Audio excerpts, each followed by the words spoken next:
liars. So we study what they actually do then versus what they say. Like consumer is just wonderfully boring. Last time I checked, it's a $20 trillion TAM in the US alone.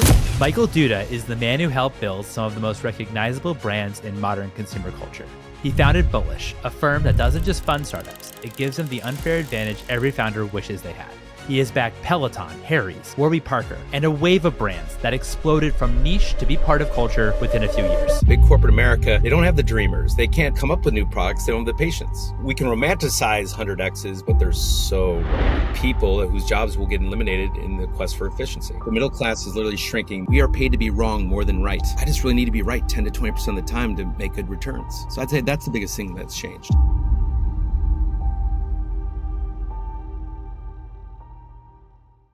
Mike, thanks so much for joining me here today. How are you? I'm fantastic. Mike, how you doing today? Good. Third time's a charm. This is your third time on the show. Thanks again for hanging out with me throughout all these years. It's the third time, but the world seems to keep changing every time we do this, doesn't it? It's true. It's true. I think when we first started talking, consumer was very out of favor, and then we got even more out of favor, and now maybe it's back a little bit. But before we get there, there's been a lot of debate. And this is why consumer has been a bit of a rut from like the overall venture community. Can consumer drive power law returns, or can't it? What's your take, and how do you even think and define what power law is? Damn right it can. How about that for an opening soundbite? Damn right it can. Look, it's just, consumer had been out of favor.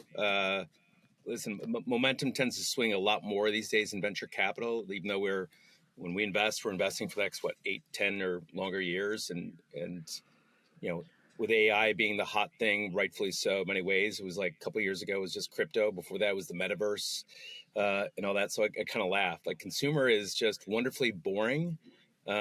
Last time I checked, it's a $20 trillion TAM in the US alone in terms of what the US economy is built on. So consumer is absolute power law. Now, the big asterisk there is depending on the size of your fund and when you invest. And at the earliest stages, we try to get in before a $20 million valuation.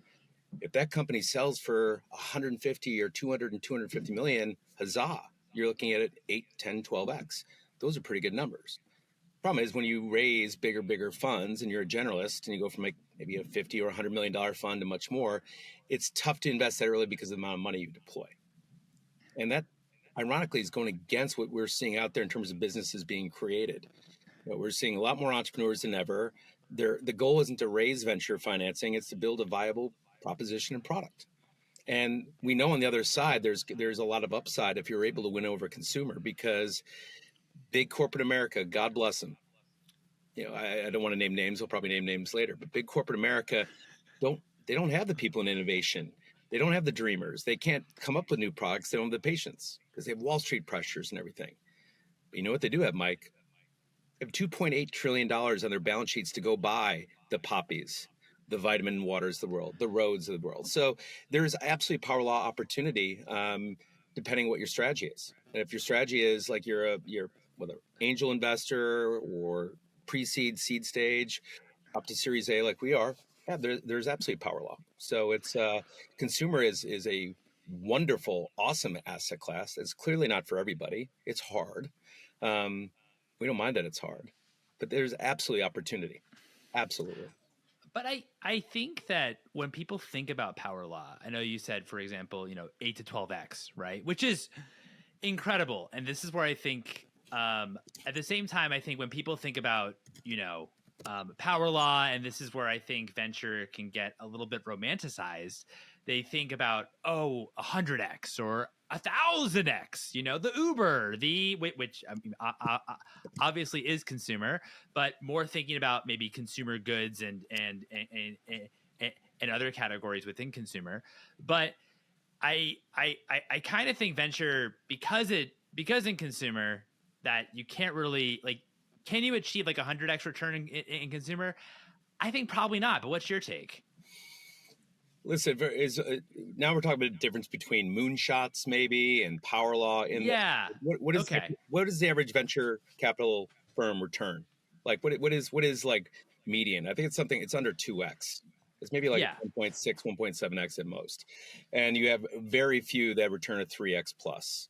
So we can romanticize 100x's, but I think it's like one investment out of every 100 at max will go over go over a 10x or 15x. The great thing about venture capital is, as an investor, we get to celebrate the ones that hit it big and just celebrate that, because that makes your money many times over. So, listen, God bless the other asset class. I love consumer. That doesn't mean I hate everything else. But somehow venture capital has gotten to be completely synonymous with tech.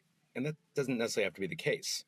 Venture capital, in its purest form, if you go back to the Arthur Rock days to geek out, is to give promising entrepreneurs the funding and nutrients they need to get their startup off the ground. But yet now you have venture capital firms investing in OpenAI at a $500 billion valuation. That's great, but that doesn't seem to be really what venture capital is. So, listen, I'm a romantic at heart in that, but it's, I don't think an 8, 10, or 12x is anything to sneeze at. But yeah, we all want to write about the 100x's and the 300x's. Those are so rare. They're achievable, but they're so rare. Well, that's what I think is kind of interesting, because they are so rare. And I think that the assumption is every fund has one of them because of how like the distribution happens. When you have, maybe if you invest in 10 companies, right, with power law, maybe you have, I think in traditional venture, you could say that you have one or two of those 10 companies achieve all of the returns from the rest of it. And maybe this is traditional tech investing, but maybe seven or eight of those companies go to zero, and that you have one of these two outliers that can achieve, maybe it's a 50x return or a 30x return. And that of course funds your entire fund and funds and obviously funds everything in your carry. But at the same time, like, very, very few funds are actually able to actually get or be in one of those companies. And what I think is actually pretty interesting about consumer is, and I'm curious about you and your portfolio, how you think about it, is a distribution a bit more even, where it's not just like one or two companies that are kind of driving the overall return for your portfolio, that it actually is a bit more evenly distributed, because that would be my hunch. Yeah, the outliers may not look as outliery as others, but they're certainly out there. And listen, let's level set a little bit. Not every fund finds their 100x. I mean, in fact, there's fewer VC funds as we do this in late 2025. There's less VC funds now. I think there's like something like 6,000, just 6,200 VCs in the US versus like 8,400 back in 2021 when capitalism was easy. So yeah, in consumer, and if you follow the playbook I mentioned earlier, if we're expected, like, let's bet on companies before they reach a $20 million valuation. If they sell at 200, 250 million, huzzah, that's a 10x. That's great, but that's not always the case. And every now and then you might get the IPO, or you get the Aura Ring, or you get the Peloton in the Warby Parkers of the world. So they're out there, but it's you might have a better chance to return money, but there'd be more stability to it, quite frankly. But Yeah. as much stability as there can be in venture capital. So yeah, it may be there's a lot less zeros, but then there's a lot less likelihood of 100 or 200x too. That's part of the strategy. Yeah, exactly. I mean, I don't think, and there's also only one. There's like, I think it's really hard to achieve, or you're probably not ever going to achieve like a lowercase capital fund one, for example, like in consumer. Probably you'll never do that. But then again, probably no one will ever do that again. So, but invest in pure tech, you do have that opportunity, however small of an opportunity, but there is that kind of opportunity that you can do it, because you might have one or two companies that truly get to maybe 100x or 200 return, and that's just not the case in consumer. So I don't know. I think is consumer power law, is it not power law? It really kind of depends on your definition of power law, because if it's like 100x or nothing, then no. But at the same time, can you like 3x or 4x a fund, which is really meaningful and really freaking impressive and still extremely hard to do? But can you do that in consumer? Absolutely. Yeah, you absolutely can. And it is hard to do. And it's like, we don't sign up like, ooh, we think this is a 3x or 4x. But quite frankly, any fund would be able to like do backflips if you can do a consistent franchise at 3 to 4x net. And to date, and again, this is to date of this recording, not indication of future returns. It's like we've not returned anything less than a 3.3x net so far, but it's still a long way to go. And businesses that we weren't or we were like in the past wound up oh my godding like later. So it's but consumer is the sentiment I think is turning certainly less negative. I'm positive on it just because the nature of the entrepreneurs we've been seeing of late is super exciting. And they're also realizing, again, the goal isn't to raise capital, it's to build a viable business. So, if you win over a consumer, we got to forget, it's the consumer asset class. Focus on who your consumer is, whatever product you're doing, and win them over. And what are the big incumbents not doing to satisfy her? Or what's the opportunity in a world where there is new technologies and new things and less time and all that? So there is constant innovation that's only going to keep accelerating as our lives get busier, economics get tighter or better, depending on what your lower class, middle class, upper class. But there's the key thing is have the sound strategy and not be afraid to like execute it versus like hop onto the new strategy every 6 or 8 months or every other fund. And I think that's what's been going on with the fund industry and among other reasons. Well, how do you think about overall your fund? What I find really interesting about Bullish is I've had on, of course, funds that are much more, well, you do CPG, but I've had it on funds that only do CPG, for example. I've had on funds that only do consumer tech. When I think of Bullish, I think that you're one of the few consumer generalists, I would say, and that as long as you're selling to a consumer, Bullish could be interested. How do you think about balancing that, though, from being a consumer generalist? And you can let me know if I'm thinking about it all wrong. No, here's what Bullish looks like. If you are a U.S.-based B2C, not D2C necessarily, but B2C business model, we're open for business. And we don't care what that looks like. We're agnostic across categories. And we want the end consumer to be the main revenue driver of it. So that's why we don't do media brands where the consumer might spend all the time on, like, say, Meta, but you're actually monetizing the advertisers that go there, right? So, but a lot of that stuff has been goods over the years. Like, we're very proud. Hue Chocolate certainly did very well for us. Harry's is a razor, and now they're all over the place, right. Mammoth brands. We've also done stuff that has like a service component or a subscription. Like Peloton is a hardware, it's a product you buy, but then there's a great subscription. We've dabbled in marketplaces. In the advent of the creator economy and different things, it's gonna maybe challenge the purity of that. But as long as the consumer is the main engine in terms of revenue model, there could be other elements of it. But that's where we stick to our knitting. It's like, God bless Peloton go back to Peloton, which is album 1 in our trajectory. Peloton had amazing technology and all these things too. But at the end of the day, that didn't matter. What was the benefit for the consumer? And so that's what we really focus on is that, like, not so much the how, that we do care about it because that goes in gross margins, but for the why. And this wonderful nation of 340 million Americans, it's just like, how you appeasing them, how you winning them over, and what do they need more than how it's done, because that can change pretty often, actually. So do you underwrite differently when it comes to a technology company or a company that has a technology component or versus a consumer good, for example? Not necessarily. I mean, where we maybe look at underwriting and look at the future differently is like if there's a 4-wall concept that we're going to invest in, because that takes real estate, and then you have to do a lot of that. I mean, Peloton kind of fell into that, right? Warby Parker wound up doing that almost accidentally after a pop-up store in Washington Street actually drove a lot of awareness. And then as they built out stores, they realized the customer that goes online and then buys in their stores more valuable than one that just goes online. Oh, that's interesting. So I think there's various things. So what are the CapEx realities of a business versus like what is the cost of technology and those things? There's always caveats. There's always outliers. Like if you look at the success of a Bobby or whatever, they had to go through a lot. And if you're doing any infant formula, you have to do a lot of FDA and a lot of testing, and there's a lot of legal stuff before you can even go above. So those factor in, but we don't look at it too differently. But we certainly look like what is the amount of capital that's going to have to be raised for this to get what we would like to see as product culture fit. How do you think about in terms of amount of money raised?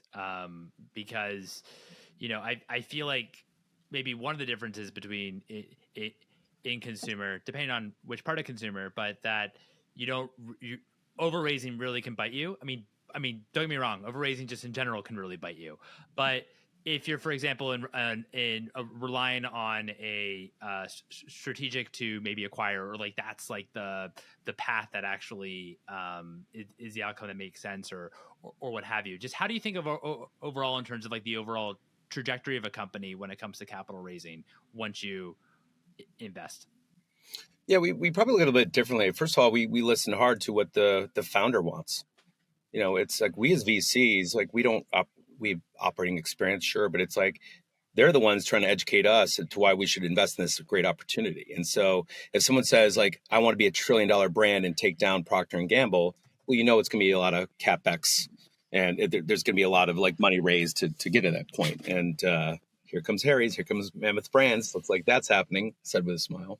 And then there's others that just want to do the, to your point of earlier, if they say like, and we get to this level and after 3 years we'll sell to General Mills, that means, okay, probably not gonna have to raise a lot of money and all that. But like when you also like, we're gonna sell to General Mills in 3 years, I'm not sure if you're gonna really like strike the balance of winning over the consumers that they're gonna go for. So, but a lot of it, we don't have a Pythagorean theorem or a formula on that.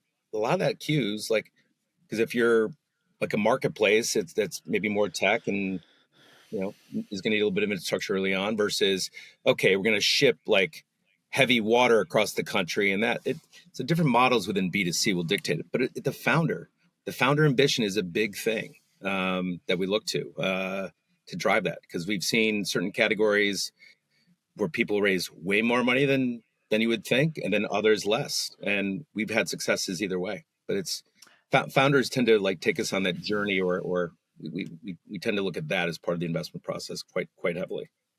How do you think about when you're talking to companies? Because of course these are very young companies, and sometimes they're pre-revenue companies. And how do you think about investing in the founder versus the company, and as well as what like pivots and when a pivot actually makes sense? Or have you ever invested, for example, in a company or a company where you actually weren't you thought that the founder would be able to figure it out, that you were kind of just much more betting on the founder rather than the actual product that they were actually going to market with? Yeah, when you assess that, it is two sides of the same ball, founder and company. And listen, over the past, Bullish has got an interesting trajectory, because in the very beginning, it was all pretty much pre-seed and some seed. And then in the pandemic era, post-pandemic, we probably did more seed and Series A because consumer wasn't valued. And lately, we have more than enough money to deploy in our fund, and we'll be raising our next one next year. I think we're going to go back to more pre-seed and seed and early stages. So the reason why I say that, if you're investing at the pre-seed level, expect there to be some level of pivot or understanding, because you just don't know enough. You have a thesis, you have a thing. If it's food, it tastes great and consumers love it. I've never heard otherwise, shockingly, right? And so you're going to learn from when you're in the marketplace. If you're already in the marketplace and you have data and you have this, there's probably less surprise parties going on depending on the stage of it. So to us, the founder is so much of it. The founder is so much of it on there, as much of the idea, partially because it's, that's the jockey who, based on her desires, her whim, her passion, like she'll figure out, but along the way, things will get choppy and change. And that's why it's so tough. Think about if you're an entrepreneur. On one level, you're supposed to A/B test and fail fast. On the other, you have to be stubborn because you're taking on the status quo. So that's why I think the person component of it weighs in quite heavily, probably more so than the category, because we're so open on categories. How do you think about the overall insight or consumer insights in general? In that, I know you obviously have a consumer insights team at Bullish, and so of course, do you feel like you invest more so maybe top down, in that you take an insight and then you try to figure out what type of company would actually fit well, or the best company that actually can extrapolate that insight, or do you find that you're a bit more like bottoms up investing, or is it kind of a combination of both? This episode is brought to you by Glimpse. Glimpse is an AI powered end to end deductions management service that's focused on recovering revenue from KeyHe, UNFI, Amazon, and Target for consumer brands. They centralize deductions with backups. They fully handle disputing on your behalf, the brand's behalf, and streamline the accounting process. For more information, check out tryglimpse.com and let them know that Mike sent you. Sure. So no, and thank you for mentioning our consumer insights team and research. And we spend probably more time in the field, like doing consumer interviews and ethnographies and that than I think any other consumer VC firm at our size and AUM, without a doubt. And so when I said earlier, product culture fit is something that we're looking for. And those, to quote Warren Buffett, buy commodity, sell a brand, you'll make a lot of money. That's what we're looking at. What has that? And so we study what's going on in culture more than categories. So if it's on our website, like the 9 themes we're on now, listen, a lot of them heavily concentrated in health and wellness in different ways. And we use that as kind of like a lens of where we're doing outbound of what we're looking for. But it doesn't like say, okay, we're going to definitely invest in a yo-yo company, to use an example, because yo-yos are going to be big or anything like that.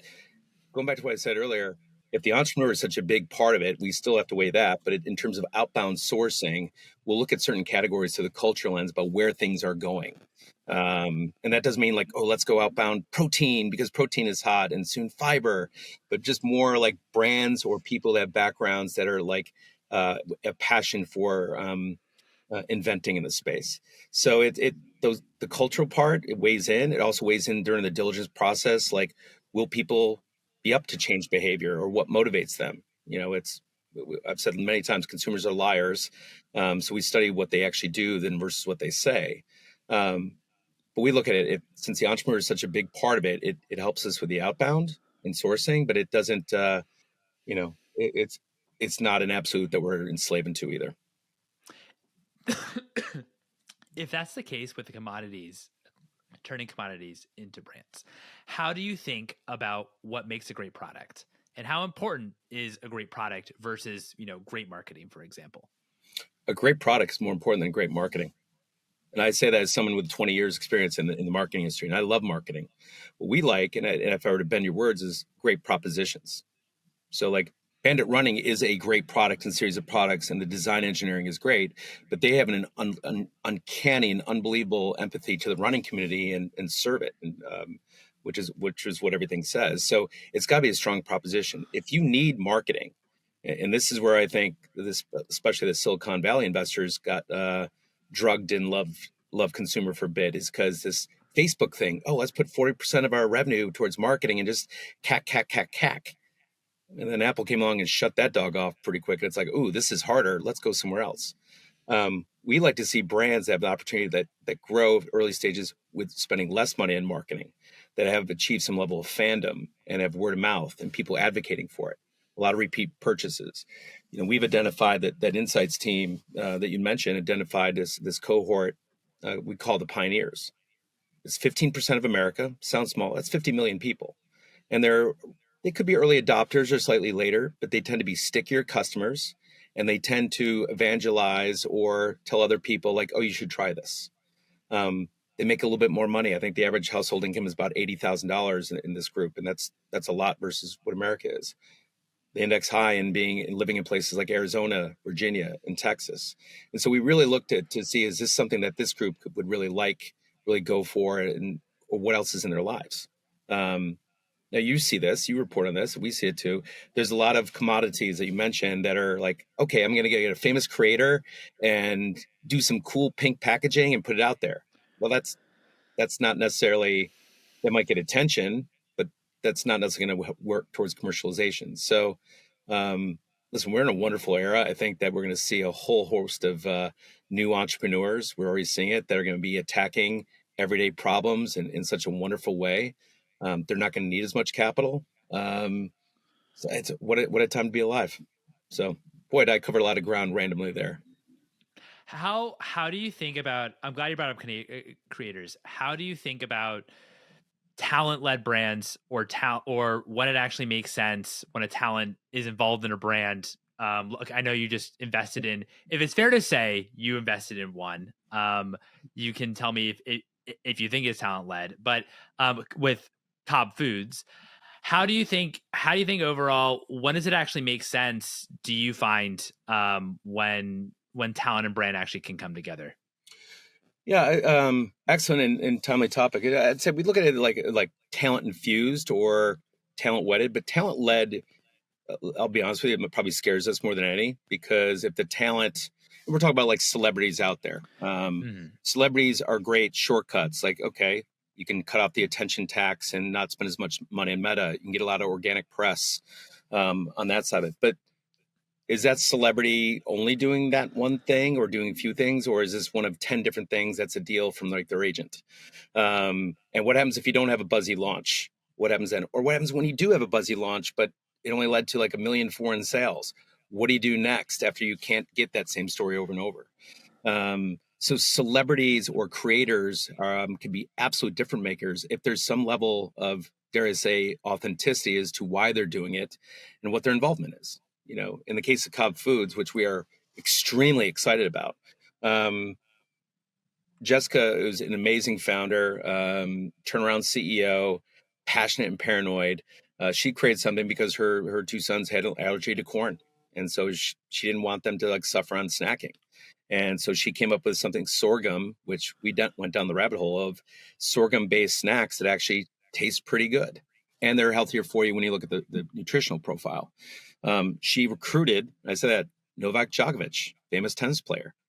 Well, he's a celebrity. He's listed as a co-founder. They're not equal on the cap table. He also put in a sizable sum of his own money on it too.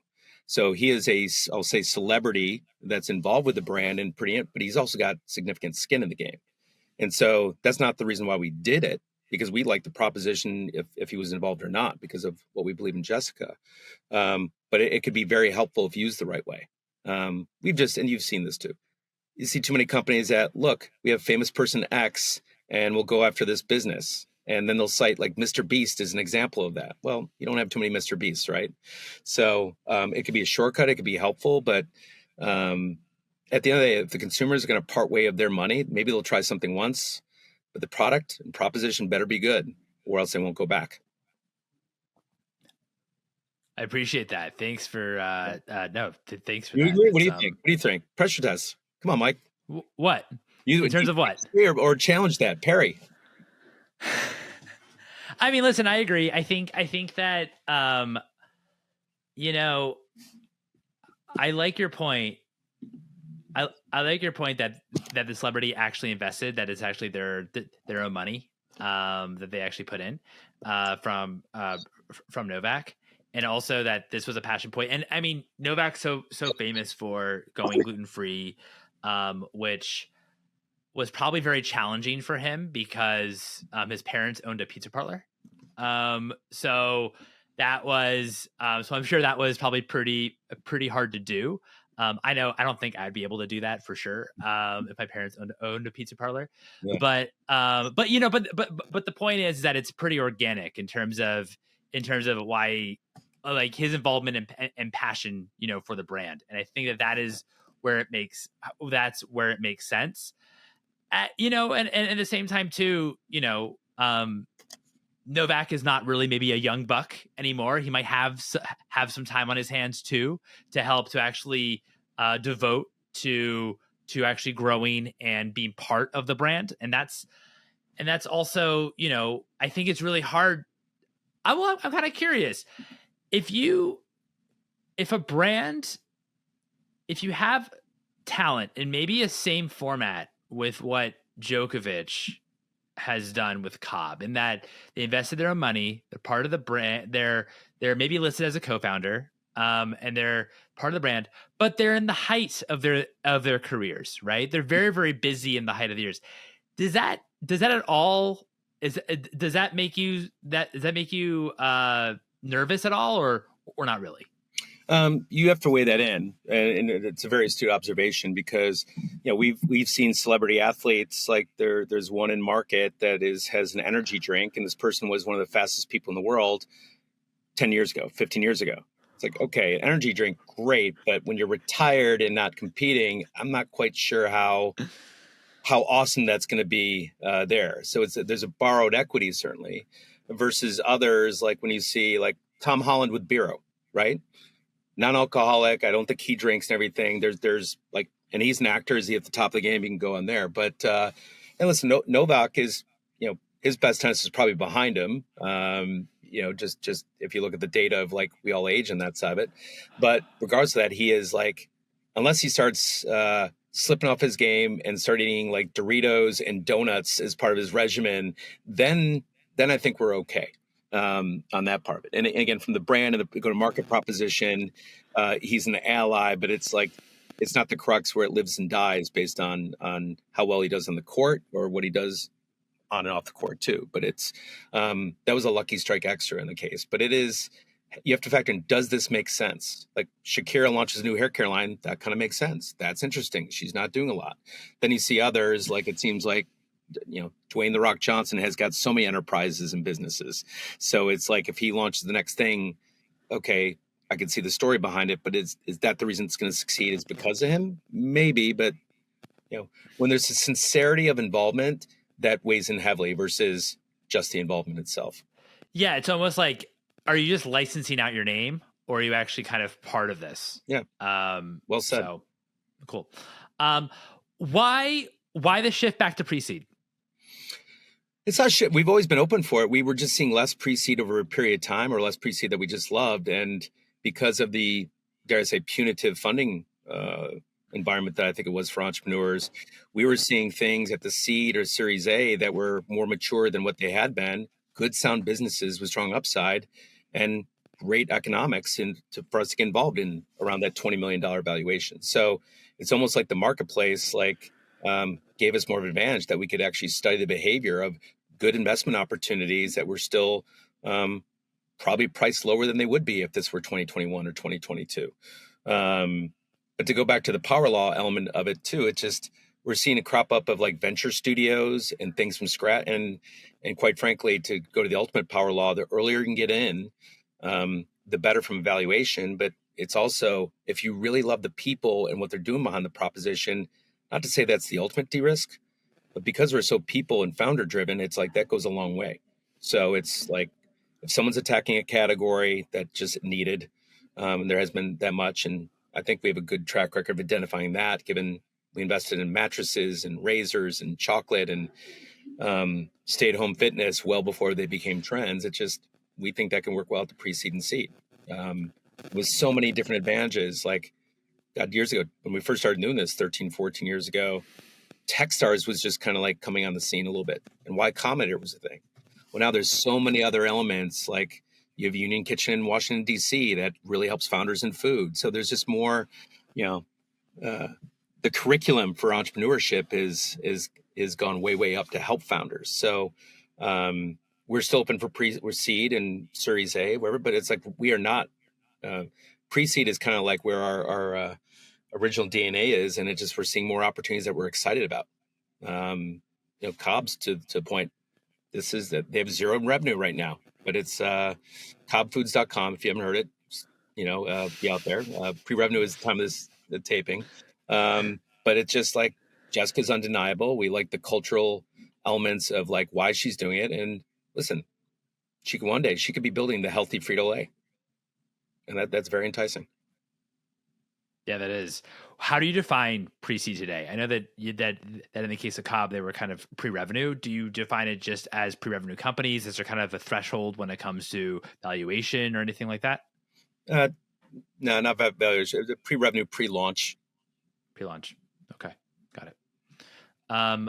And in terms of like, well, how I would say at the pre-seed level, how far along does a company need to be? I mean, obviously, the pre-launch, pre-revenue, but from that, like, would you even invest in like almost like idea like phase, more like a incubation, or not really? Oh, we would love to do more incubations. We would love, especially because of our marketing practice and creative practice.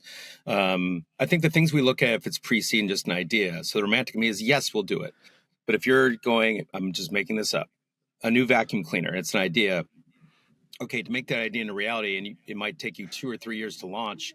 That's kind of tough for a fund to invest money in and have that money sitting, knowing it's not going to go anywhere, maybe more rounds before it can like launch.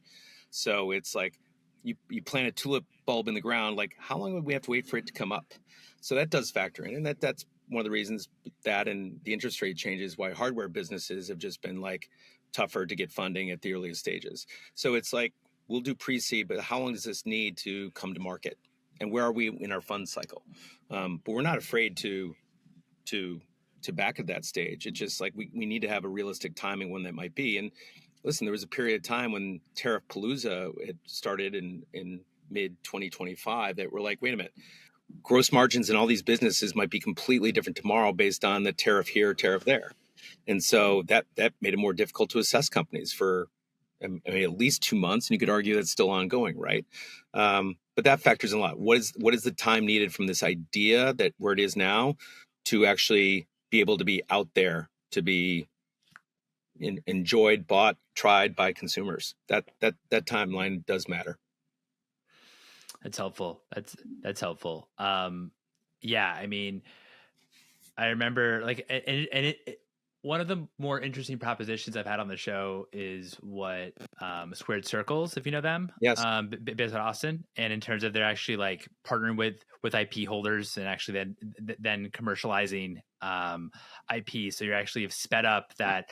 Wait, you're in market for 1 or 2, like you're still doing product development for like 1 or 2 years. That no longer, I mean, in theory, no longer kind of exists, which is pretty cool.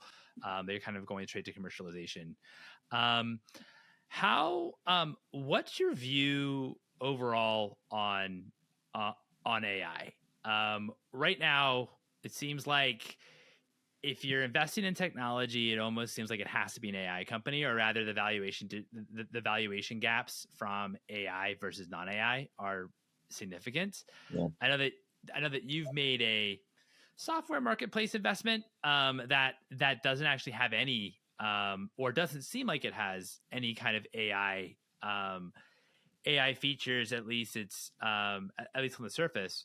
What's your overall view in terms of when AI makes sense versus not? Oh, it's on the last part. I think AI makes sense across the board, period. No matter what business you are, if you're Goldman Sachs to Adobe to Pepsi to everything else, it just, as an investor at this stage, it's like, okay, what is the role of AI? And as a consumer investor, what does this matter to the consumer that you're going after? So if we've seen a bunch of new AI driven travel agencies. Okay, that's great. That cost is there and you got AI in there, so your valuations go up. But what is the end benefit to the consumer? And that's really what we care about the most. How is that going to help the end benefit of the consumer more than that? And we've not seen as much as we would have thought by now on that. And maybe we're not sourcing right. Shame on me. Or this evolution is going to play out because so much of the AI and the companies getting it, it's really the technology and some of the early day applications of it. The other thing that is fascinating here is to see the adoption of big companies in AI. Like the number one adopter of AI in terms of their operations in the first 2 quarters of 2025, actually last quarter of 2024, were companies of 250 people on up. And they were doing things like with warehousing and warehouses and operations, logistics, customer service, but they were doing it. And with past technologies, it's just usually compliance or legal is scared or whatever. It's like, no, this stuff's going to be adopted. Like I mentioned Adobe earlier. Adobe is using AI in an absolutely astonishing way. It is great. Since we have creative services on that side, we've used Adobe, and they're using AI to make their product proposition and their stable actually more better for us on that. AI is awesome. Now, as a consumer investor in B2C, we're not going to invest in AI proposition for the sake of it. We have one that is still, it was at the pre-seed level, and it was interesting. We invested along with 2 very prominent Silicon Valley firms for what is B2C. It'll be coming out in 2026 in a way, and we think this thing could be basically a healthcare supplement company that well, we know this. They can bring things to market in 100 to 120 days, where the incumbents now takes them up to 3 years, minimum of 2.5 years, but 2.5 to 3 years to come to market. So what we love about that is they're able to listen to what's going on in the consumer, what's needed, what's being asked for, what's hot, and spin up new products and propositions using AI and still an FDA regulated area. and test them in the market to see what works and what doesn't work fairly quickly and try new combinations. There's rapid prototyping. So that's under the engine. So that's kind of B2B. But ultimately, the success is going to be based on consumer adoption of the brands they're going to launch. And so that's why it's so exciting. And, I'm pro humans. I like us as human beings and all that stuff. But listen, Waymo might be a better proposition than Uber, right? So it's like, it's hard not to talk about AI and keep it so singular, but AI is just so generationally amazing. I think it's going to enable also a lot of companies to grow and scale without SG&A. Like we're seeing companies now run by one or two people that are reaching $2.5–3 million, not in the fictitious world of ARR, but real revenue. And so that's why as a consumer investor that stays early, we're going to see disruptions come without spending a lot of money. I mean, Bubble Beauty is not an AI case study. Bubble Beauty raised $10.3 million. They've been over the 100 million in revenue mark for the past couple of years and profitable. That's proof of concept. Wow. You can build consumer propositions without throwing the coal mine of money at it. Now, Shai is an exceptional entrepreneur. I think we're going to see many of those stories. Equally, we're going to see maybe more Davids out there, right? I mean, here, I got a little surprise for you, David. I'm a fan. Where David pulled a little bit out of the playbook of Harry's. It's let's buy the plant that does this. Neither one is right. Neither one is wrong. So it's just the audacity of what it is versus be able to do a viable company. And that's the thing is we look for absolutes, but AI is going to enable, if the World Wide Web brought you information, AI is going to bring you expertise and a certain speed to market. So this is an awesome time. And I say that also tries to close my eyes a little bit because the amount of corporate layoffs and jobs are going to be eliminated. It takes a while to repurpose certain things. So it's going to be a really interesting time for the workforce in America, what's going to happen, but it's happening. And make no mistake, it's happening. So I think, we're going to really, you've heard me say this many times, every category seems to be barbelling. You're either Verizon and AT&T or you're number 10 player. You're either a jet ski or an aircraft carrier. There's not a lot of stuff in between. And with the amount of companies that are being created now, in 2023, there were 5.6 million companies that were filed for. That's double what it was in 2016. And the U.S. population only grew 4 or 5%. And there's some side hustle and there's that, but there's people that might get laid off at an Amazon or PepsiCo or Procter that are going to start their own corporate America, and don't necessarily know what venture funding is, whatever, right? But AI can help them with that, along with all the other resources. So, as an early stage investor, I love AI because it's advantage entrepreneur to embrace this stuff. But as a citizen and someone who cares about the economy and everything, I think there's going to be a lot of good people whose jobs will get eliminated in the quest for efficiency. So, yeah. This episode is brought to you by Glimpse. Glimpse is an AI-powered end-to-end deductions management service that's focused on recovering revenue from KeHE, UNFI, Amazon, and Target for consumer brands. They centralize deductions with backups. They fully handle disputing on your behalf, the brand's behalf, and streamline the accounting process. For more information, check out tryglimpse.com and let them know that Mike sent you. How do you think then at the same time about, and maybe this is too deep of a question, but maybe the future in terms of the consumers that we're actually selling to, right? Because you might actually have a lot of people that are great people, had great jobs, were layoffs, maybe actually weren't able to because of AI. Maybe are going to have a lot of hard time in terms of finding their next role or anything like that. Because what they did was maybe eliminated essentially by AI.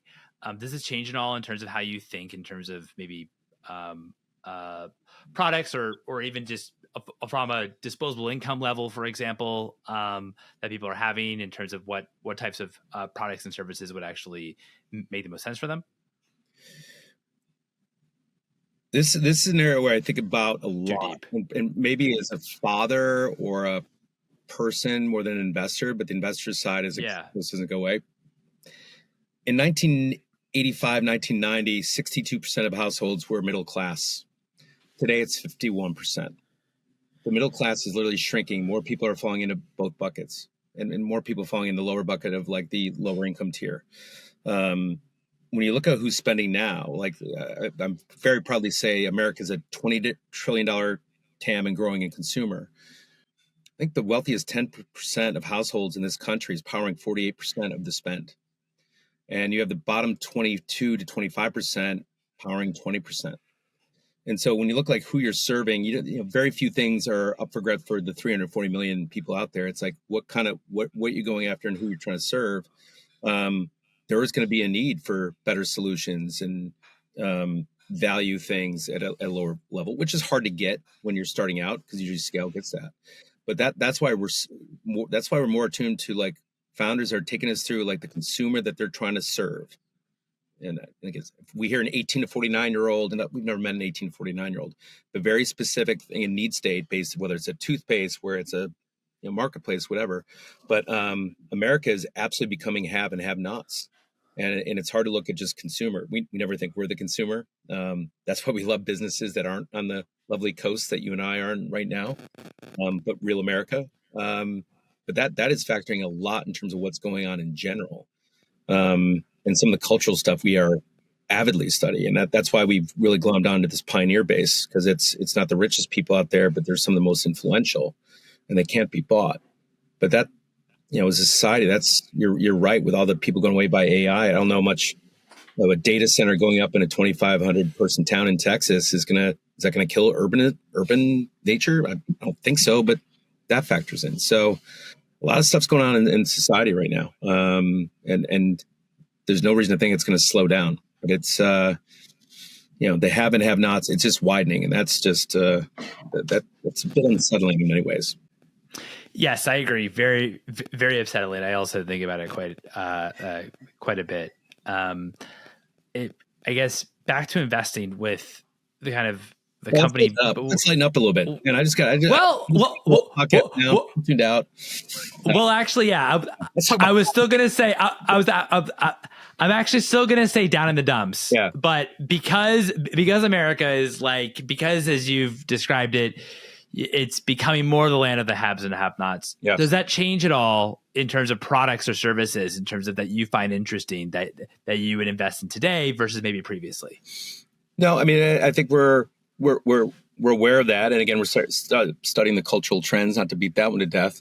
But it's really the founders that bring it to us. I will say the founders have changed a lot. If I were to stereotype the founders we see mostly now versus before, we're operating out of our 2023 fund. The average entrepreneur in our current fund is just about 6.5 years older than the average age of the entrepreneur from our 2017 fund.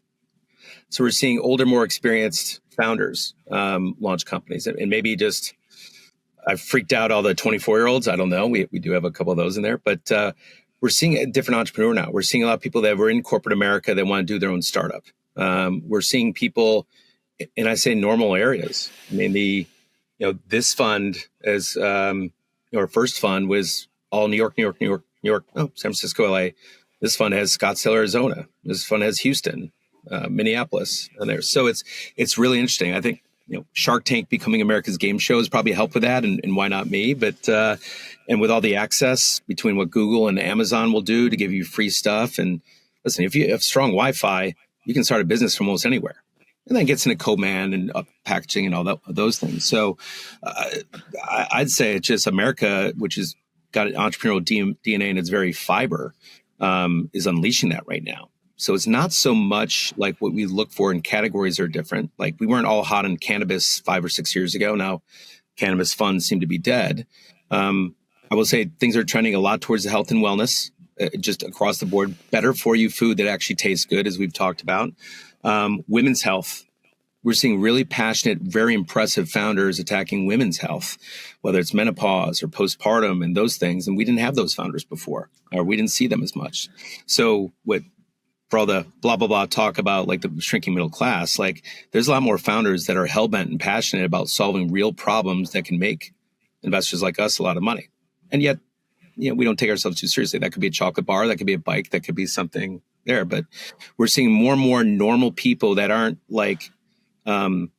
worshiping the venture capital world, the venture capital process, and that's a good thing to a large degree. Trying to figure out how they can help build a viable company that just becomes the new status quo.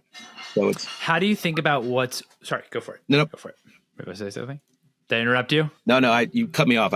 I've been media trained, but I stopped the short, pithy answers like a while ago. I apologize to you and your editors. So No, keep yeah. going. No, good. What else? Are you good? Are you sure? Yeah.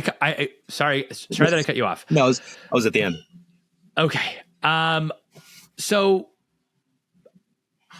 you mentioned how you're seeing companies that are getting to 2-3 million, for example, and only have one employee or two employees from, or just one, not employees, one or two people.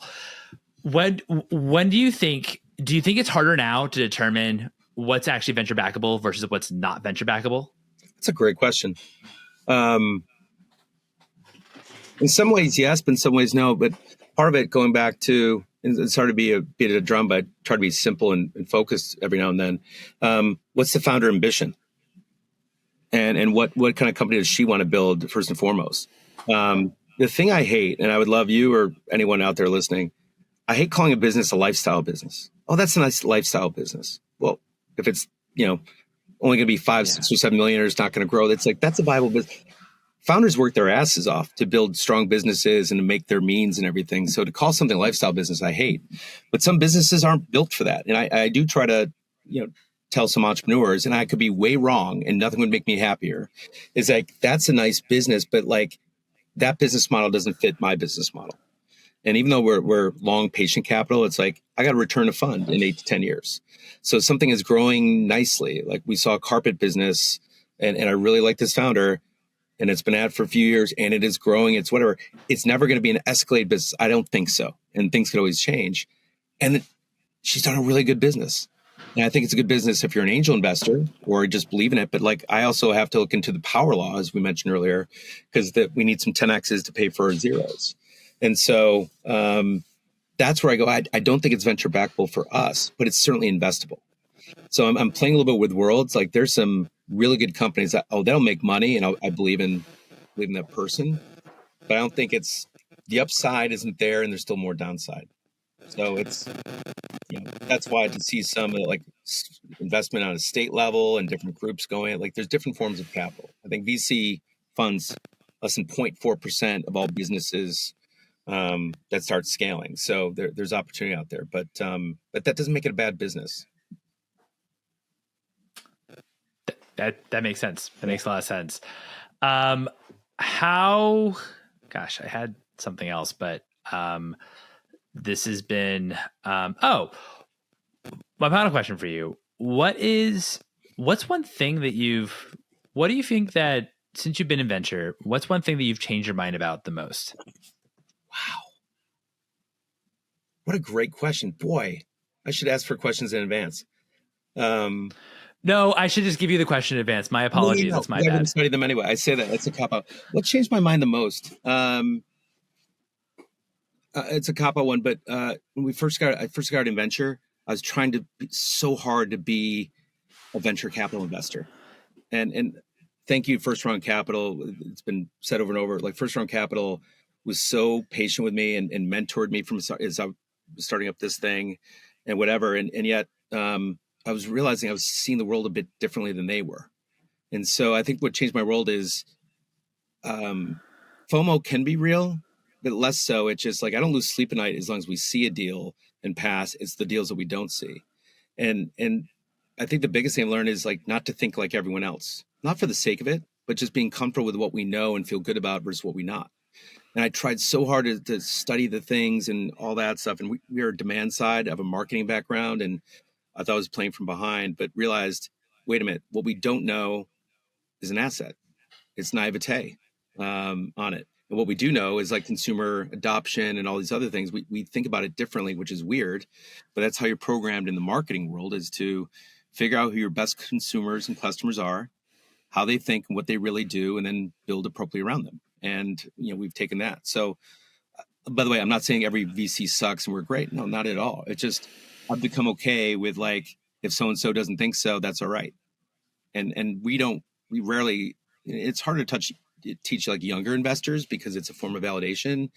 But if like Clown Capital does a deal, it's Clown Capital, that could help with investors and LPs why you did it. But I feel great enough about our people, our processes, how we see things, that in a business that we are paid to be wrong more than right.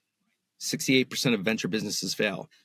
I just really need to be right 10 to 20% of the time to make good returns. So it's the conviction of being not necessarily contrarian, but to have the point of view that makes sense and where you feel good about. So I'd say that's the biggest thing that's changed. Or I've shifted. Love that. That's great.